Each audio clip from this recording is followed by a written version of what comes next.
Hi guys, my name is Yogesh Chaudhary and I welcome you all to Exam Live. तो हमारा आज का topic है नेटो। आज हम सारे जानेंगे नेटो के बारे में। ये जो आप नीचे यहाँ देख रहे हैं ये इंग्लिश में है नेटो का, और ये फ्रेंच में, फ्रेंच लैंग्वेज का है यहाँ पे ये। तो आइए आगे जानते हैं हम नेटो के बारे में। तो सबसे पहले हम जानेंगे कि व्हाट इज़ नेटो, कि नेटो है क्या। बेसिकली जो नेटो का जो फुल फॉर्म है वो है नॉर्थ अटलांटिक ट्रीटी ऑर्गेनाइजेशन, जिसको नॉर्थ अटलांटिक अलायंस के नाम से भी जाना जाता है। बेसिकली ये इंटर गवर्नमेंटल मिलिट्री अलायंस है बिटवीन 30 कंट्रीज़, जिसमें 28 यूरोपियन कंट्रीज़ हैं और 2 नॉर्थ अमेरिकन कंट्रीज़ हैं। जो नॉर्थ अमेरिकन कंट्रीज़ हैं उसमें से एक है आपका कनाडा, और जो दूसरा है आपका यूएस। और जिसका जो ये मतलब ट्रीटी जो साइन हुई थी वो हुई थी 4 अप्रैल 1949। ये डेट आप याद रखना, ये एग्ज़ाम में पूछ सकते हैं। और ये मिलिट्री अलायंस वाला क्वेश्चन भी आ सकता है, और आपको फुल फॉर्म भी पूछ सकते हैं अगर आपका कोई वनडे एग्ज़ाम है तो बेसिकली ये अगर आप देखेंगे तो ये है अटलांटिक ओशन। तो अटलांटिक ओशन के दोनों तरफ पीस मेंटेन करने के लिए ट्रीटी साइन की गई थी। यही आपका यूएस हो गया, ये आपका कनाडा हो गया, और इधर पे आपकी यूरोपियन कंट्रीज़ हो गई हैं। ठीक, तो हम जानते हैं कि जो ये आपका ये नेटो है, नेटो इसके हेडक्वार्टर्स कहाँ हैं। इसके हेडक्वार्टर ब्रुसेल्स में है, बेल्जियम। तो यहाँ पे आप देख सकेंगे ये ब्रुसेल्स कंट्री, ये बेल्जियम कंट्री है, उसके अंदर ये ब्रुसेल्स एक जगह है जहाँ पे इसका हेडक्वार्टर है। और आप देख सकते हैं नीदरलैंड, फ्रांस, लग्जमबर्ग, जर्मनी, ये सारी कंट्रीज़ जो भी हैं यूरोपियन कंट्रीज़, ये सब भी नेटो का पार्ट हैं। तो पहले हम जानते हैं नेटो की हिस्ट्री। तो नेटो की हिस्ट्री में आपको बता देता हूँ। नेटो आपका सेकेंड वर्ल्ड वॉर के एंड के बाद बना था। तो सेकेंड वर्ल्ड वॉर में हुआ क्या था कि आपका जर्मनी हार गया था, और आपका रशिया, यूएस, यूके एंड आपका फ्रांस, ये लोग जीत गए थे। तो इन्होंने क्या किया था, जो आपका जर्मनी था, सपोज़ कीजिए ये जर्मनी है, जर्मनी को इन्होंने 2 पार्ट में डिवाइड किया था। ये आपका ईस्ट जर्मनी, ये आपका वेस्ट जर्मनी। तो जो ईस्ट जर्मनी था उसका कंट्रोल था रशिया के पास, और जो वेस्ट जर्मनी था इनको इन्होंने फर्दर डिवाइड किया हुआ था 3 पार्ट में। एक का यूएस के पास कंट्रोल था, एक का यूके के पास, एक का फ्रांस के पास। और ये थे डेमोक्रेटिक, और ये थे कम्युनिस्ट, कम्युनिस्ट पावर रूल कर रही थी। तो बेसिकली हुआ क्या, वर्ल्ड वार सेकेंड एंड होने के बाद रशिया ने अपने ट्रूप्स को विड्रॉल नहीं किया, और उन्होंने अपने ट्रूप्स को स्टेशन रखा जर्मनी और उसके आसपास की कंट्रीज़ में। तो उससे आपका ये जो वेस्टर्न कंट्रीज़ थी, आपका यूएस, यूके, फ्रांस, इनको डर लगा कि कहीं रशिया हमारे ऊपर अटैक ना कर दे। तो इसीलिए यूके और फ्रांस ने क्या किया, ट्रीटी ऑफ डंकिर्क करी।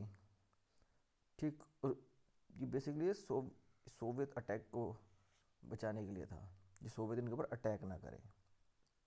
तो बाद में इस ट्रीटी को एक्सपेंड कर दिया गया ओवर द फ्यू ईयर्स, क्योंकि ये तो ट्रीटी 1947 में हुई थी ना, और जो ये हुआ है वाशिंगटन ट्रीटी 1949, इसी को नेटो बोलते हैं। वाशिंगटन ट्रीटी का ही नाम नेटो है। ओवर द ईयर्स इसमें इसके 12 फाउंडिंग कंट्रीज़ हैं, 12 फाउंडिंग कंट्रीज़ हैं इसमें, और अभी 30 टोटल इसके मेंबर हैं। तो नेटो का जो बेसिक पर्पस था वो था कलेक्टिव सिक्योरिटी। ये रहा collective security of its member states. इसका कलेक्टिव सिक्योरिटी का मतलब क्या होता है, attack on one means attack on all. अगर आप किसी एक पे अटैक करोगे तो उसका मतलब आप सभी पे अटैक कर रहे हो, और आपको रिस्पॉन्स भी सभी लोग एक साथ करेंगे। हाउ डज नेटो वर्क, अभी हम इसके बारे में भी कुछ बेसिक जान लेते हैं कि नेटो वर्क कैसे करता है।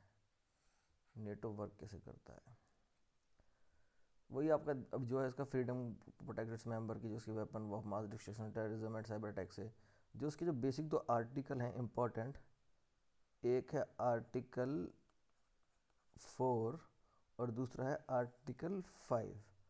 आर्टिकल 4 में कहा जाता है कि अगर आपको किसी भी स्टेट से टेरर है, आपको कोई धमकाता है, तो आप इसको यूज़ कर सकते हैं, आपको इस इन्वोक कर सकते हैं इस आर्टिकल को।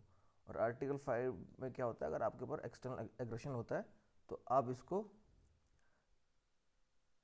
यूज़ कर सकते हैं। ठीक है, इसको इन्वोक कर सकते हैं। जो आर्टिकल 5 है, ये आपका आर्टिकल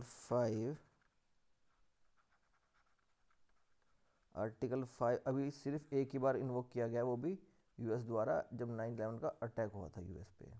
जब फ्रांस पर अटैक हुआ था पेरिस में, तब फ्रांस चाहता तो इसे इन्वोक कर सकता था, पर उसने इसको नहीं यूज़ किया, उसने डायरेक्ट बॉम्बिंग की। ठीक, ISIS के ऊपर। तो आगे हम और जानते हैं इसके बारे में। तो बेसिकली नेटो में होता क्या है, एम्बेसडर्स होते हैं, रिप्रेजेंटेटिव्स बोल सकते हो आप इसको, मेंबर कंट्री के। वो कोई प्रेसिडेंट हो सकता है किसी कंट्री का, प्राइम मिनिस्टर हो सकता है, foreign affairs minister, defence department का कोई हेड हो सकता है, या एनी अदर कोई भी हो सकता है। वहाँ पे जाके अपनी कंट्री को रिप्रेजेंट करता है, और जो भी उसका वर्क होता है, जो भी उसकी यूजेस होती हैं, जो भी उसका डे टू डे बिजनेस होता है, उसको अटेंड करते हैं और अपने अपनी कंट्रीज़ को रिप्रेजेंट करते हैं, और वहाँ पे अपना अपना पक्ष और अपनी कंट्री का पक्ष रखते हैं वहाँ पे। तो नेटो का जो प्रोटेक्शन है, वो सिर्फ और सिर्फ एक्सटर्नल एग्रेशन को होता है, कि अगर आपके ऊपर कोई एक्सटर्नल एग्रेशन आता है वो किसी कंट्री के ऊपर, ना कि अगर आपका कोई इंटरनल कूप है, आपका कोई इंटरनल, आपका कोई वॉर चल रहा है, कोई सिविल वॉर चल रहा है अंदर, तो उसमें इसका कोई रोल नहीं होता। इसको आप एग्जांपल इसका 2016 में टर्की में जब कूप के हुआ था, मतलब कूप का अटेम्प्ट हुआ था, तब नेटो ने कोई भी इंटरवीन नहीं किया था उसके अंदर। और जो प्राइम पर्पस तो सभी को पता है इसका, कम्युनिस्ट कंट्रीज़ को रोकना, कम्युनिस्ट जो पावर हैं उनको रोकना। ठीक, एक्सपेंशन रोकना कम्युनिस्ट कंट्रीज़ का। तो नेटो क्या करता है, इसलिए अपने आप को एक्सपेंड करता रहता है ओवर द टाइम। यहाँ पे भी आप देख सकते हैं नेटो की वर्किंग। और यहाँ पे हम जानते हैं नेटो के जो मेंबर्स कौन हैं। अभी 30 मेंबर्स हैं एट प्रेजेंट, 3 एस्पायरिंग स्टेट्स हैं, 12 फाउंडिंग मेंबर्स हैं। ठीक है, जो जिन्होंने इनिशियल स्टेज में 1949 में ट्रीटी साइन की थी। यहाँ पे आप देख सकते हैं, मैं आपको बता देता हूँ फाउंडिंग मेंबर कौन कौन से थे इसके। तो फाउंडिंग मेंबर्स हैं इसका Belgium, Canada, Denmark, France, Ireland, Italy, Luxembourg, Netherlands, Norway, Portugal, आपका यूके एंड यूएस। तो ये इसके 12 फाउंडिंग मेंबर्स। और लेटेस्ट इसका मेंबर कौन है, अगर एग्जाम में पूछते हैं कि लेटेस्ट नेटो को किसने ज्वाइन किया था, तो 2020 में नीदरलैंड ने किया इसको ज्वाइन। ठीक, तो आप यहाँ पे देख सकते हैं, ये टाइमलाइन है आपको दी हुई कि कौन सी कंट्री ने किस टाइम पे ज्वाइन किया है। यहाँ से आप देख सकते हैं, स्क्रीनशॉट भी ले सकते हैं इसका आप। यहाँ पे अलग अलग टाइप के इसने जो इंगेजमेंट है वो रखा हुआ है नेटो ने अपना। ये नेटो के मेंबर्स हैं, ये मेंबर एक्शन प्लान है, ये individual partnership action plan, countries कौन कौन से, partnership of for peace, Mediterranean dialogue, Istanbul cooperation, और ग्लोबल पार्टनर्स कौन कौन है, वो आप इस मैप में कर सकते हैं। अगर आप देख सकते हैं तो इंडिया नेटो का किसी भी उसमें मेंबर या किसी भी तरह की ट्रीटी इंडिया का साइन नहीं है नेटो के साथ। अगर आप यहाँ पे देखेंगे तो रशिया का पीस ट्रीटी साइन हो रखा है, पार्टनरशिप ऑफ फॉर पीस यहाँ पे साइन किया हुआ है इन्होंने। तो आज के लिए इतना ही, धन्यवाद। मिलते हैं आपसे नेक्स्ट वीडियो में।